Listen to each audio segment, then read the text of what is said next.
অঞ্চলে যেভাবে নারী শিশুর উপরে নানান রকম যৌন নির্যাতন, ধর্ষণ এবং অন্যান্য শারীরিক নিপীড়ন, মানসিক নিপীড়নের ঘটনা দেখেছি, তার ভিত্তিতে আমরা গত সপ্তাহেই বিশ্ববিদ্যালয় শিক্ষক নেটওয়ার্ক থেকে একটি প্রেস বিজ্ঞপ্তি দেই এবং সেটা আমাদের বিবৃতিটি ছাপা হয়েছে। কিন্তু তার পরদিনই, যেদিন আমরা বিবৃতিটি পাঠাই, তারপর দিনই আরও বেশ কয়েকটি ঘটনা ঘটে, যার ফলশ্রুতিতে আমরা মনে করেছি যে এই মুহূর্তে বিবৃতি পাঠানোটি যথেষ্ট নয়। সুতরাং বিশ্ববিদ্যালয় শিক্ষক নেটওয়ার্কের পক্ষ থেকে এই মুহূর্তে বাংলাদেশের 5 থেকে 6টি বিশ্ববিদ্যালয়ে শিক্ষার্থী এবং শিক্ষকরা মিলে প্রতিবাদ সমাবেশের আয়োজন করছেন। ঢাকা বিশ্ববিদ্যালয়ে আমরা অপরাজেয় বাংলায় দাঁড়িয়েছি। এছাড়া নর্থ সাউথ বিশ্ববিদ্যালয়ে শিক্ষক শিক্ষার্থীরা, ইন্ডিপেন্ডেন্ট ইউনিভার্সিটি বাংলাদেশের শিক্ষক শিক্ষার্থীরা, রাজশাহী বিশ্ববিদ্যালয়ের শিক্ষক শিক্ষার্থীরা, বাংলাদেশ কৃষি বিশ্ববিদ্যালয়, চট্টগ্রাম বিশ্ববিদ্যালয় এবং জাহাঙ্গীরনগর বিশ্ববিদ্যালয়ের শিক্ষক শিক্ষার্থীরা একই রকমভাবে প্রতিবাদ সমাবেশ করছেন। আজকে যে শুধু উপস্থিত হয়েছেন আমাদের শিক্ষার্থী এবং শিক্ষকরা, আমরা আসলে মূলত যে বিষয়গুলো নিয়ে কথা বলতে চাই তার মধ্যে একটি অন্যতম দিক হচ্ছে আমাদের বিভিন্ন ক্যাম্পাসগুলোতে ঢাকা এবং ঢাকার বাইরে নানানভাবে নারী শিক্ষার্থীদের উপরে এক ধরনের মরাল পুলিশিং থেকে শুরু করে তাদেরকে নানাভাবে সাইবার বুলিং, শারীরিক হেনস্থা, যৌন নিপীড়ন সহ নানান রকম অপরাধের কিন্তু ভিকটিম করা হচ্ছে। এবং এই নারী এবং শিশু, বিশেষ করে যারা আমাদের শিক্ষার্থীও, তাদের পাশে দাঁড়ানোর জন্য এবং বাংলাদেশের জনগণের অংশ যে নারী এবং শিশু, যাদের পক্ষে আমরা একটা নতুন বাংলাদেশ গড়ার কথা ভেবেছিলাম, সেই নারী এবং শিশুদেরকে যেরকম ভয়ঙ্কর পরিস্থিতি এবং সহিংসতার মধ্যে ফেলা হয়েছে তার প্রতিবাদে আজকে আমরা এখানে সমবেত হয়েছি। এই সমাবেশে আমরা শিক্ষার্থীদের যে 9 দফা দাবি আছে, যারা ধর্ষণ এবং নিপীড়নের বিরুদ্ধে বাংলাদেশ এই গ্রুপ থেকে তারা আয়োজন করেছে, তাদের কাছ থেকে আমরা শুনবো।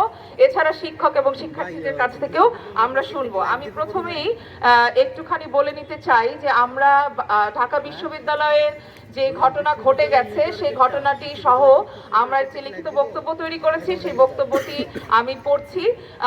গত 5ই মার্চ 2025 বুধবার ঢাকা বিশ্ববিদ্যালয়ের একজন শিক্ষার্থীকে বিশ্ববিদ্যালয়ের একজন কর্মচারী পোশাক বিষয়ে নসিহতের ছুতায় নৈতিক পুলিশগিরি ও যৌন নিপীড়ন করেন। এ বিষয়ে ঢাকা বিশ্ববিদ্যালয়ের প্রশাসন বরাবর অভিযোগ করা হলে অপরাধীকে ডেকে পাঠানো হয় এবং সে প্রক্টর অফিসে তার কৃতকর্ম অস্বীকার করে। এ বিষয়ে ব্যবস্থা নেওয়ার সিদ্ধান্ত নেওয়ার পরে কর্মচারীকে সাময়িক বহিষ্কার করে তার বিরুদ্ধে তদন্ত কমিটি গঠনের প্রক্রিয়া শুরু হয়। এর মাঝে ভুক্তভোগী নারী কে শাহবাগ থানায় যেতে বলা হয়। ভুক্তভোগী নারী শাহবাগ থানায় মামলা করলে ওই লাঞ্ছনাকারী ব্যক্তিকে শাহবাগ থানায় গ্রেফতার করে আনা হয়। শুধু তাই নয়, তাকে চাকরিচ্যুত করার সিদ্ধান্তের খবরও নানাভাবে সামাজিক যোগাযোগ মাধ্যমে ছড়িয়ে পড়ে। এরপর একটি উগ্র সংগঠন একটি মব তৈরি করে মধ্যরাত থেকে থানায় অবস্থান নেয়। তাদের মূল উদ্দেশ্য ছিল ওই চিহ্নিত অপরাধী ব্যক্তিকে ছাড়িয়ে আনা। এ সময় তারা যে সন্ত্রাসী অবস্থা তৈরি করে তাতে আমরা অত্যন্ত উদ্বিগ্ন হয়ে লক্ষ্য করলাম যে থানা যেন তাদের কবজায় চলে যায়। তারা থানার ভেতর আটক ব্যক্তির লাইভ ভিডিও সামাজিক মাধ্যমে প্রচার করে, যা সুস্পষ্ট বার্তা দেয় যে অপরাধী কৃতকর্মের জন্য বিন্দুমাত্র অনুশোচনা বোধ করে নাই এবং সেই ভিডিও বার্তায় তারা মামলার বাদীর বিরুদ্ধে বাচিক নিপীড়ন আরো জঘন্য রূপে করতে থাকে। এবং এটা আমাদের কাছে প্রতীয়মান যে এই ভিডিওটি সামাজিক মাধ্যমে ছড়ানোর দায় শাহবাগ থানার ভারপ্রাপ্ত কর্মকর্তা এবং সকল সংশ্লিষ্ট মহলের, এবং এটি সুস্পষ্ট যৌন নিপীড়ন। এছাড়াও ওই সংঘবদ্ধ সন্ত্রাসীরা বাদীর এনআইডি, ফোন নাম্বার সহ সকল তথ্য সামাজিক মাধ্যমে ছড়িয়ে দেয়। এরপর বাদীর নিরাপত্তা ভয়াবহ হুমকির মুখে পড়ে এবং তাকে সারা রাত ফোনে এবং মেসেঞ্জারে হত্যা ও ধর্ষণের হুমকি দেওয়া হয়। এই প্রবল মানসিক চাপ উপেক্ষা করতে না পেরে অবশেষে বাদী তার মামলা না চালানোর সিদ্ধান্ত নেন। এরপর কয়েক ঘন্টার কম সময়ে ওই ব্যক্তি জামিন পেয়ে যান। শুধু তাই নয়, তাকে বিজয়ের বেশে ফুল দিয়ে বরণ করা হয়। এই ছবি সামাজিক মাধ্যমে এখন 6 লাখ। এই ঘটনাটি অন্তর্বর্তীকালীন সরকারের আইন শৃঙ্খলা পরিস্থিতি নিয়ন্ত্রণ করতে না পারার আরেকটি জঘন্য উদাহরণ হয়ে থাকবে। সেই সাথে ঢাকা বিশ্ববিদ্যালয় প্রশাসনের ভূমিকাকেও প্রশ্নবিদ্ধ করবে। একটি স্পর্শকাতর অভিযোগ আসার সাথে সাথে কেন মামলা করার পরামর্শ দেওয়া হলো তা বোধগম্য নয়। অভিযুক্ত ব্যক্তি যেহেতু ঢাকা বিশ্ববিদ্যালয়ে চাকরিরত, তাই এই বিশ্ববিদ্যালয়ের যৌন নির্যাতন দমন সেলে বিষয়টি তদন্তের জন্য পাঠিয়ে দেওয়া যেত। এরপর বিশ্ববিদ্যালয় বিধি অনুযায়ী শাস্তির প্রক্রিয়া যাওয়া যেত, যে প্রক্রিয়ার একটি স্বাভাবিক অংশ হচ্ছে সাময়িকভাবে বরখাস্ত করা। সে পথে না গিয়ে তড়িঘড়ি করে এই ধরনের মামলা, গ্রেফতার গ্রেফতার, চাকুরি থেকে ছাঁটাই, এগুলো অনেকের কাছে যা মনে হয়েছে তা একেবারেই এই প্রতিক্রিয়াশীল চক্রকে উস্কে দিতে প্রণোদনা হিসেবে কাজ করেছে বলে আমরা মনে করি। কাজে আমাদের দাবি, আমাদের ঢাকা বিশ্ববিদ্যালয়ের যে ঘটনাটি ঘটেছে যে শিক্ষার্থীর বিরুদ্ধে, সেক্ষেত্রে আমাদের দাবি রয়েছে প্রথমত থানা থেকে ভুক্তভোগীর ব্যক্তিগত তথ্য সামাজিক মাধ্যমে ছড়িয়ে পড়া এবং অভিযুক্তের পুনরায় ভিকটিম নারীর সম্পর্কে অশালীন যৌন নিপীড়নমূলক বক্তব্য প্রচারে বাধা দিতে ব্যর্থ হওয়ায় সংশ্লিষ্ট পুলিশ কর্মকর্তাদের দায়িত্বে অবহেলার দায়ে বিচার দাবি করছি। দ্বিতীয়ত, এক দফা লাঞ্ছনার শিকার এই নারী শিক্ষার্থী যাদের দ্বারা অধিকতর বুলিং এবং সাইবার আক্রমণের শিকার হলেন, ধর্ষণ হত্যার হুমকি পেলেন, তাদের চিহ্নিত করে শাস্তির আওতায় আনার দাবি জানাচ্ছি। তৃতীয়ত, এই যে মব তৈরি করে নারীর অমর্যাদাকে বীরত্ব বলে প্রতিষ্ঠিত করা হয়েছে, তাদের বিরুদ্ধে যথাযথ তদন্ত সাপেক্ষে দোষীদের বিচার দাবি করছি।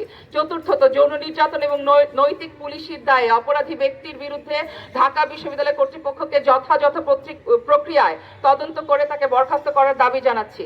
আমরা দেখেছি যে এর আগেও শিক্ষার্থীদের নিরাপত্তার প্রশ্ন তুলে সারা ক্যাম্পাসকে অবরুদ্ধ করার চেষ্টা করা হয়েছিল প্রশাসন থেকে, যা নাগরিকের প্রতিবাদের মুখে তারা তুলে নিতে বাধ্য হন। কিন্তু আজ যখন নিজের প্রতিষ্ঠানেরই এক কর্মচারীর দ্বারা নিপীড়নের শিকার হন শিক্ষার্থী, তখন প্রশাসন কেন ব্যবস্থা নিতে দেরি করে বা গড়িমসি করে তা আমাদের কাছে স্পষ্ট নয়। আশা করি প্রশাসন খতিয়ে দেখবে যে বিশ্ববিদ্যালয়ের নিজস্ব এলাকায় নিরসনযোগ্য একটি সমস্যাকে শাহবাগ থানায় পাঠিয়ে বাইরের লোকের কাছে ক্যাম্পাসের শিক্ষার্থীর জীবন ঝুঁকিতে ফেলার কোন বয়ান নির্মাণের জন্য প্রয়োজন হয়ে পড়েছে। আমরা আরো মনে করি যে সারা বাংলাদেশে বিভিন্ন বিশ্ববিদ্যালয় ক্যাম্পাসগুলোতে নারীর চলাচল এবং তার স্বাধীন বিচরণের ক্ষেত্রে যে নৈতিক পুলিশগিরি এবং কন্ট্রোল বা নিয়ন্ত্রণ চালু করা হচ্ছে, তার বিরুদ্ধে অবস্থান পরিষ্কার করতে হবে প্রত্যেকটি প্রশাসনকে এবং এ থেকে দূরে থাকতে হবে। এছাড়া বাংলাদেশের বিশ্ববিদ্যালয় এবং শিক্ষাঙ্গনগুলো ছাড়াও আমরা দেখছি সাধারণ নারী, আমরা জানি যে 8 বছরের একজন শিশু আজকে আইসিইউতে শুয়ে, আমরা জানি যে তার জীবনের কোনো নিশ্চয়তা আছে কি না এখনো বাংলাদেশের মানুষ জানে না।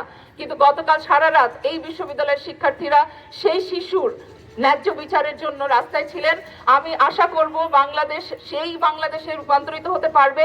আমরা বিশ্ববিদ্যালয় শিক্ষক নেটওয়ার্ক চাই বাংলাদেশ সেই বাংলাদেশে রূপান্তরিত হতে পারবে যেই বাংলাদেশে কোনো শিশু, কোনো নারী, এমনকি কোনো পুরুষ কিংবা কোনো ভিন্ন লিঙ্গ পরিচয়ের মানুষ কারো দ্বারা যৌন নিপীড়নের শিকার হবে না।